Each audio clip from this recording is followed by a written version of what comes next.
companies are poised to really benefit from a build-out in broadband. Here with us right now, Julius Hollis, founder and CEO of the Alliance for Digital Equality. Also, Roger Kay, president and founder of Endpoint Technologies.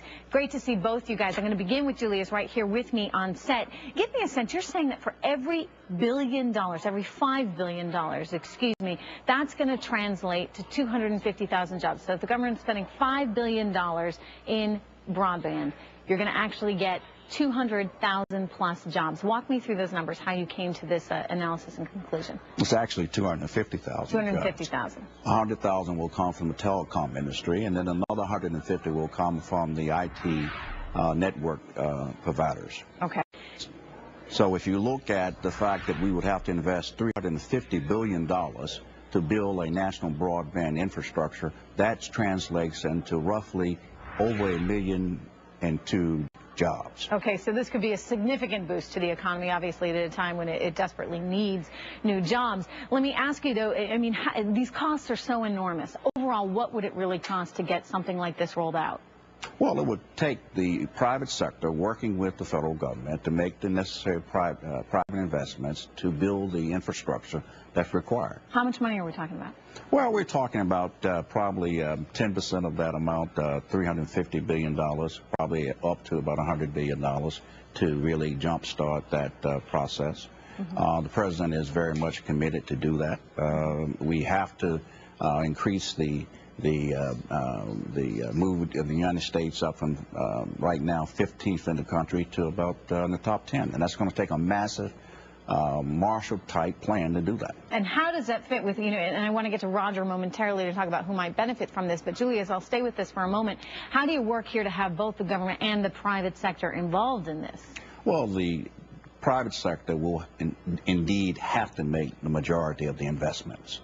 The public sector must provide the regulatory framework to stimulate those private dollars coming in from the AT&Ts, from the Viacoms, and other technology companies that will build this network out. Okay, let's talk about the what-if scenario. Roger, if we do in fact see something like this, talk to me about who might benefit company-wise. I mean, as an investor, how could I be well-positioned to get ahead of something like this? Right. Well, you're going to have a lot of segments that are affected by this development. It really is a huge development, as Julius has said.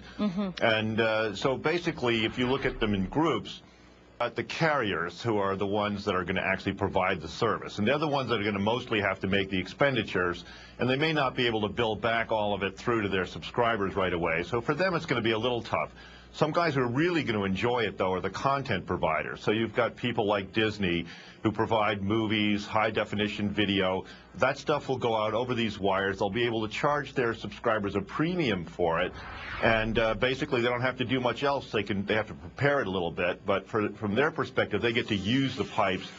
And so they're going to be in a very good position. Yeah, because they can go out there and charge more money for all their content to all these potential new customers. But I guess one of the questions I have is, if it's going to be a difficult challenge in the way of some of these copper carriers, as you call them, the AT&T, Verizon, Sprint, the ones that are going to actually be in charge of or need to lay all this out, if it's going to be so costly for them and so difficult for them to recoup their costs in the near future, how do you get them to do it, Roger?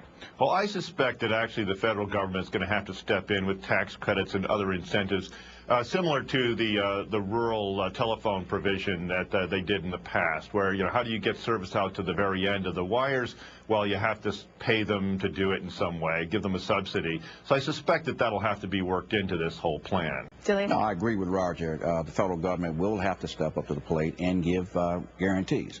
Well, even more importantly, private companies will have to recalibrate their business models and their respective supply chains to allow small businesses that are embedded in some of the communities, affluent as well as distressed communities, an opportunity to provide jobs. And that is extremely important for us. Okay, we're going to leave it there. Thank you so much. Appreciate it. My pleasure. My pleasure. Roger. Coming up next on Street Signs, do you want the government telling you where to put your money? Why you might not have a choice in this? Plus, Netflix